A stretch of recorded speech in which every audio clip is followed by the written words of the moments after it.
भागवत जी ने एक बहुत सुंदर सूत्र लिखा है। उन्होंने ये लिखा है कि जो शाकाहारी खाना खाने वाले लोग हैं, शाकाहारी, आप सब ज्यादातर उसी श्रेणी के हैं, इनके लिए उपवास अच्छा नहीं है ज्यादा लंबा।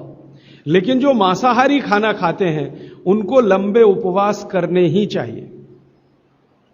मांसाहारी खाना खाते हैं उनको लंबे उपवास करने ही चाहिए। जो शाकाहारी खाना खाते हैं उनको ज्यादा लंबे उपवास अच्छे नहीं है।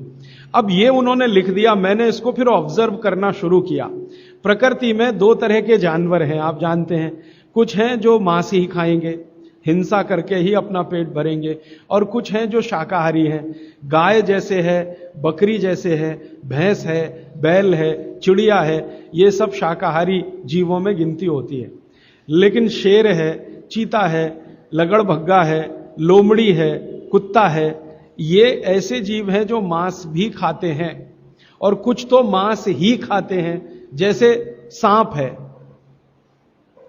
बड़े से बड़ा सांप अजगर ले लो और छोटे से छोटा रसल्स वाइपर या करेत ले लो, ये मांस ही खाते हैं।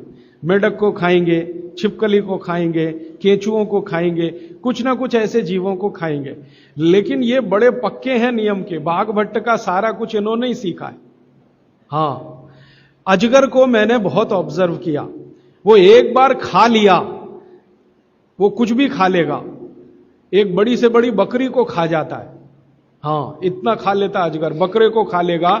लेकिन खा लिया तो 15 दिन उपवास ही करेगा। 15 दिन उपवास करेगा, 16वें दिन ही दोबारा खाएगा फिर। तो भागवत जी कहते हैं कि नियम यह है कि अगर आप मांस खा रहे हैं किसी भी तरह का, तो आप लंबे उपवास जरूर करें। अब फिर कारण वही है, वो ये कहते हैं कि ये जो मांसाहारी लोग हैं, इनका भोजन जो है ये शरीर के अंदर के जो हाइड्रोक्लोरिक एसिड को रिलीज करने वाली ग्रंथियां हैं, इनको मंद करता है। मांस का जो पाचन है उसमें से जो कुछ भी आपके शरीर को मिलने वाला है, वो आपके शरीर में एसिड रिलीज करने वाली जो ग्रंथियां हैं उनकी क्रिया को मंद करेगा, तो कम निकलेगा, तो वो लंबे उपवास कर सकते हैं। शाकाहारी लोगों के लिए उन्होंने कहा है लंबे उपवास ना करें, और कोई कारण से आप कर रहे हैं तो ये उनकी बात ध्यान में रखें, बीच बीच में पानी पीते रहें। अब आप बोलेंगे जी पानी कैसा पिएं, तो उस पानी के लिए 20-25 सूत्र लिखे। जैसे लौंग का पानी पिएं, लंबे उपवास अगर आप कर रहे हैं तो लौंग का पानी पिएं। मूंग का पानी पिएं, मूंग की दाल आप समझते हैं, उसका पानी बनाना आप सब जानते हैं। मूंग की दाल का पानी पिएं, पानी में घी डाल के पिएं। ये भागवत जी ने ही लिखा और किसी ने नहीं लिखा।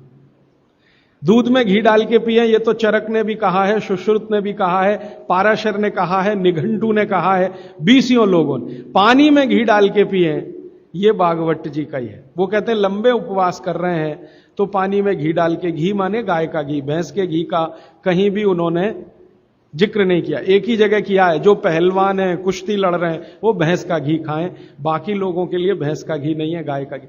तो पानी में घी डाल के पिए। पक्का पानी पिए। पक्का पानी आप सब समझते हैं, उबाल के पानी बनाया हुआ। पक्का पानी बनाते समय आप जानते हैं थोड़ा चूना भी डाला जाता है, तो चूने का पानी पिए।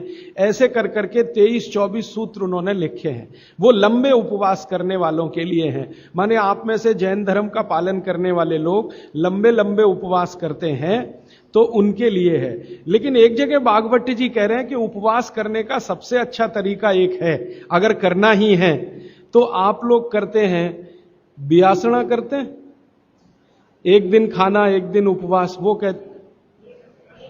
इसको क्या कहते हैं, एक दिन खाना एक दिन उपवास? वर्षितप। यस, माफ करिएगा, गलत शब्द बोल दिया। एक दिन खाना एक दिन उपवास, एक दिन खाना एक दिन उपवास, एक दिन खाना एक दिन उपवास, इसको भागवत जी सबसे अच्छा मानते हैं। लगातार 6 दिन खाना और एक दिन उपवास, वो कहते हैं ठीक है, मजबूरी का काम है, आप कर लीजिए। लेकिन अगर आपको दिल से उपवास में उतरना ही है तो ये बेहतर है, एक दिन खाना एक दिन तो वो कहते हैं कि थोड़े दिन में शरीर इसका आदी हो जाता है और फिर आपके शरीर में एसिड निकलने की क्रिया उसी के हिसाब से होती है। थोड़े दिन में, पहले कुछ दिन तकलीफ आएगी, लेकिन थोड़े दिन में आदी हो जाएगा। और शायद इसलिए जैन दर्शन में या जैन समाज में वर्षी तप करने वालों का बहुत महत्व है, बड़ा सम्मान किया जाता है, बहुत गाजे बाजे के साथ उनको मंच पर बिठा के मालाएं डाल के। वो शायद इसलिए है कि वो बहुत वैज्ञानिक काम कुछ कर रहे हैं। तो वो भूख के बारे में कह रहे हैं कि भूख का वेग ज्यादा रोकना नहीं, अगर आप मेहनत और मजदूरी कर रहे हैं तब तो कभी मत रोकना। भागवत जी कहते हैं कि जो खेत में काम करने वाले मजदूर हैं या किसान हैं, उनके लिए उपवास नहीं है, उनके लिए उपवास नहीं है। जो सड़क पे गाड़ी खींच रहे हैं, ठेला खींच रहे हैं, उनके लिए उपवास नहीं है। उपवास उनके लिए है जिनको शरीर श्रम ज्यादा नहीं करना, उनके लिए, माने आपके लिए, मेरे लिए ज्यादा उपवास की बात है। मेहनत करने वालों को ज्यादा उपवास नहीं, उनको तो जब भूख लगे तभी खाना खाने के लिए बोला है। लेकिन वो कहते हैं कि खाने का समय तय कर लें तो भूख भी उसी के हिसाब से लगते। सुबह का समय वो बोलते हैं सबसे अच्छा, दोपहर का उससे थोड़ा कम अच्छा, और शाम का सबसे कम अच्छा। माने सुबह का नाश्ता या भोजन जैसा हो, दोपहर का लंच जो है नाश्ते जैसा हो, और रात का खाना तो बिल्कुल या कम से कम, शाम का खाना कम से कम हो। वो मैं पहले दिन आपको दूसरे दिन